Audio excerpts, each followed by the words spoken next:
Alright, so I can tell you right now we're going to have a problem because I used the control button as something to use for my direct capture command, and the control button makes them crouch. Uh-oh. So hold on a second, everybody. I gotta see something. Oh, it worked. Okay, it started a new video. So apparently my shortcut button works, but every time I use it, it's gonna make me crouch in the game. That's weird. Okay. Alright, well, it is what it is for now. Let's start investigating this house. Oh boy, this ain't creepy. One of the lights don't even work. Press 2 or M to check your location in the house. Okay. What's this fucking thing? Paris. It's one of the postcards I sent. Hey Mom, Dad, and Sam, I'm in Paris. I've done many Parisian things, including eating le petit déjeuner and wearing a beret. I'm going to have lots of film to develop when I get back. Sam, I'm bringing you back something from the Shakespeare Book Company. Since you're my favorite sister, love you all, Katie. Huh. Here, fucking throw it. Throw that shit. Pack of cards. Fuck do I want that for? Get out of here. What else do we got? An obituary. Oscar Doc Mason. Oscar Mason, 60, of Boone County, died peacefully last month in his home. Mr. Mason was born on September 8, 1933, in the house that would be his home for the rest of his life. He attained his degree in pharmacy at a young age and returned to Boone County to practice. He quickly became a well-loved figure at the center of the community. In the decades preceding his passing, he was seldom seen outside his home.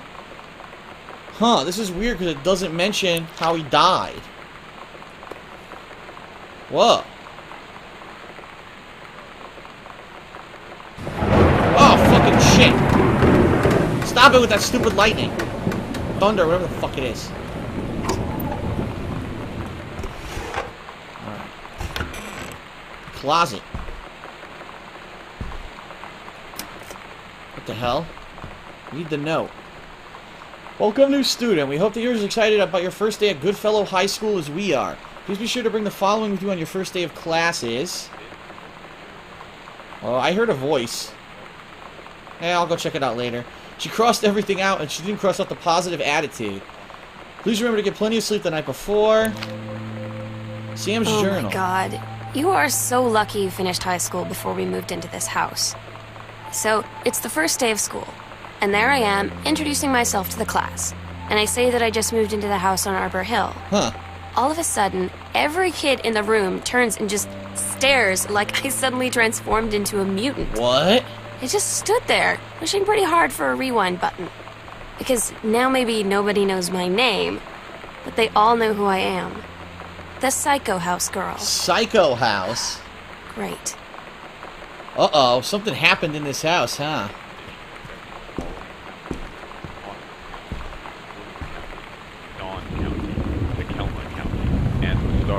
Severe weather warning. Storm Channel 5.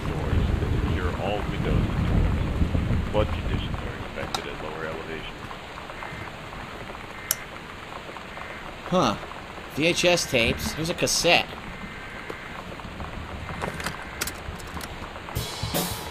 Oh yeah.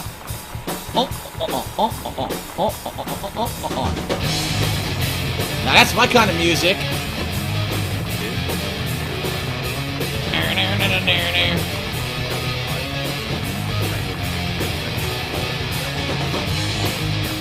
Oh, headbanging.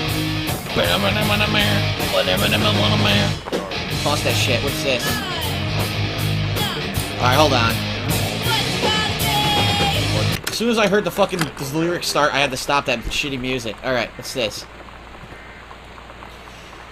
Terry, hey man, how you been? I know you're a published author and everything now, but my editor at HF Aficionado has too much review work to go around and is looking for another freelancer.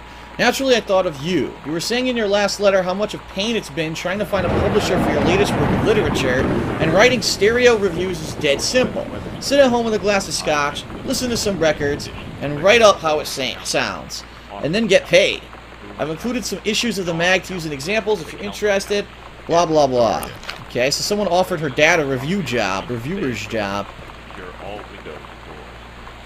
Oh, the Andromeda Strain, I remember that movie. Airplane and Moonraker. The X-Files. Look, they got the whole X-Files thing. Blade Runner.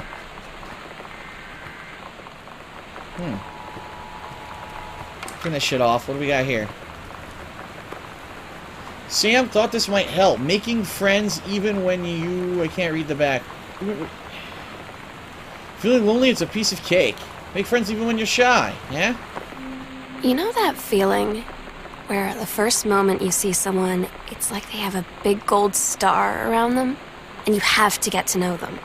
Okay, well, no. There's this girl. Never. I think she's a senior. She's usually dressed kind of punk. But sometimes I see her in this, like, army uniform. And she's always drawing in this notebook, looking so intense. I had no idea how I would ever, like, have an excuse to talk to her. Till I noticed she and her friends hang out and play Street Fighter at the 7-Eleven every day after school. Street Fighter, son! Oh, shit. That's what I'm talking about. It's my kind of girl. So basically, this was his first review was of this piece of equipment that he has hooked up here. I guess it's like a stereo or something. Okay, whoa. Hauntings and poltergeists.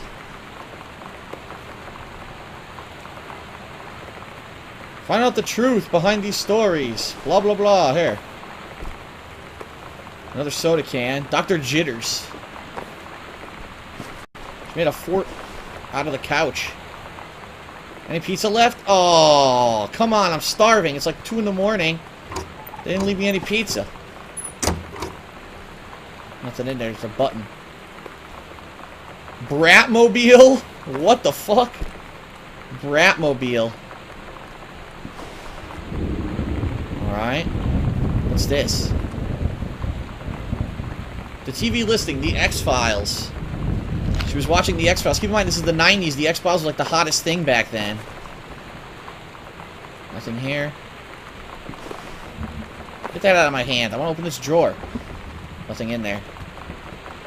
Okay, anything else in here? I don't think so. Fireplace, a bunch of candles. A pretty painting.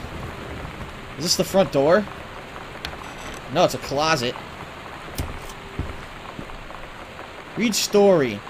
The Heaven at the Edge of the World by Samantha Greenbrier, grade 2. Oh, no. Let me read this. Captain Allegra looked off at the ocean. It went on forever, or so it seemed. Someday, she would find the edge and get to the paradise there. Then she heard a cannon fire. Boom! It was the black pirate ship. She yelled, "I thought we lost them at Horse Island." The first mate said, "Looks like you thought too soon." The black ship came up along the side. Captain Black himself came out to the deck of the black ship. He yelled to Captain Allegra, "You're never gonna find the edge. There ain't no paradise, and your father were a liar." Captain Allegra yelled back, "Then why do you keep following us, you imbecile?" The first mate yelled out, "We'll stop you, Captain Black. We'll find the edge of the world, and you'll see your father was no liar." The battle kept going until Captain Allegra's ship got away. "Now west," she said, and the ship sailed towards the sunset. Wow, that was exciting. I'm glad I read that one. So far, we found a whole lot of nothing. All we know is that her dad had a new review job. That's it. What do we got here? A room that's pitch frickin' black. There we go.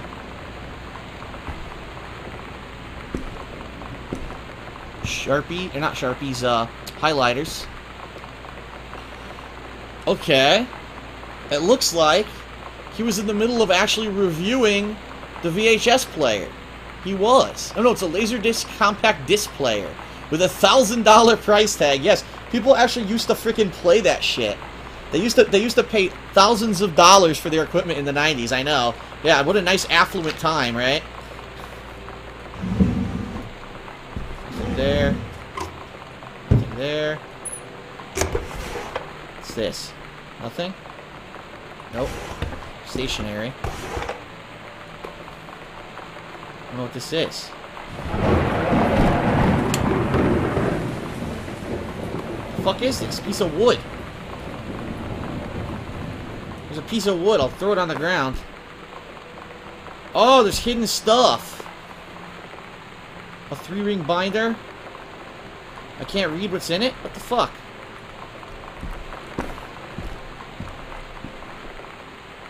Read a letter. Terrence Greenbrier. Dear Terrence, I write on what I hope... Wait a minute, look, it was all torn apart. What the hell? It was all torn apart, got taped back together. I write on what I hope and imagine is a joyous occasion. News reaches me that you are newly married to a wonderful young woman. I have had more than a little time to consider my past and my family, and thoughts have often lingered on your development and welfare in the 10 years since we last met. Your marriage gives me much reassurance in this regard. You are always welcome on Arbor Hill. Something, something. I will understand something, something if you... I can't read that word. If you something, accept this invitation. Oscar Mason. Now, wait a minute. We already read the article. Oscar Mason is the guy who used to live in this house, and he was found dead in the house, and now all of a sudden, we're in the house.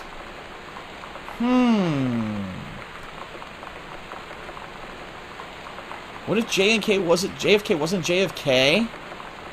What the fuck? You can do better?